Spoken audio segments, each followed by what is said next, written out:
the MRCPology channel for a quick review and understanding of the topic. Imagine a patient comes in with fever, headache, confusion, and a seizure. The key question is whether this is meningitis, encephalopathy, sepsis-related delirium, or true encephalitis. Encephalitis means inflammation of the brain parenchyma. In exam language, it causes altered mental status lasting at least 24 hours, usually with fever, seizures, or focal neurological deficits. The important word here is parenchyma. This is not just inflammation around the brain, as in meningitis. This is inflammation of the brain tissue itself. Let's simplify the mechanism. Infection or autoimmunity leads to brain parenchymal inflammation. That causes neuronal dysfunction and cerebral oedema. Neuronal dysfunction gives confusion and altered consciousness. Cortical irritation causes seizures. Localized parenchymal injury causes focal neurological deficits. So the arrow is infection or autoimmunity leading to brain inflammation, leading to neuronal dysfunction, plus cerebral edema, leading to confusion, seizures, and focal deficits. The most important cause to remember is HSV1. It is the key treatable cause of encephalitis and classically causes necrotizing encephalitis involving the temporal lobes. That is why HSV encephalitis can present with personality change, behavioral disturbance, aphasia, and seizures. Those features are pointing you towards temporal lobe involvement. Other infectious causes include varicella-zoster virus, enteroviruses, and arboviruses. In immunocompromised patients, think also about EBV, CMV, and HHV6.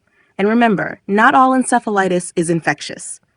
Autoimmune encephalitis is another important group, including anti-NMDA receptor encephalitis, LGI1, and Caspr2 associated disease. Now let's connect the clinical features to the pathophysiology. Fever and headache reflect the inflammatory, meningo, and encephalitic response. Confusion and altered consciousness suggest cortical dysfunction. Seizures occur because the inflamed cortex becomes electrically irritable. Focal neurological deficits suggest localized injury within the brain parenchyma. Now pause here. This is the MRCP clue. Fever, confusion, seizures, and focal neurology should make you think of encephalitis. If there is personality change, aphasia, or temporal lobe involvement, think of HSV encephalitis until proven otherwise.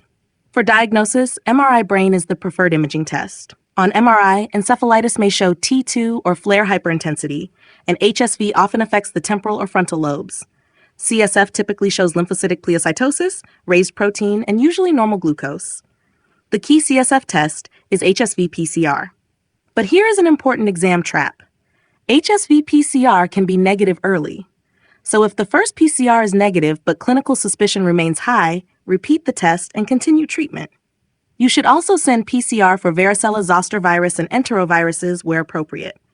EEG may show diffuse slowing, and in HSV encephalitis it can show periodic temporal discharges. If the infectious workup is negative, or if the clinical phenotype suggests it, send autoimmune encephalitis antibodies. Management is the part you must not miss. If encephalitis is suspected, start IV acyclovir immediately. Do not wait for the PCR result. Delay in treating HSV encephalitis increases mortality and the risk of long-term neurological disability. Supportive management is also important. Control seizures, monitor consciousness, support the airway if needed, and manage raised intracranial pressure if there are features suggesting cerebral edema. If autoimmune encephalitis is suspected, treatment may involve steroids, IVIG, or plasma exchange, but only after infection has been excluded or treated at the same time.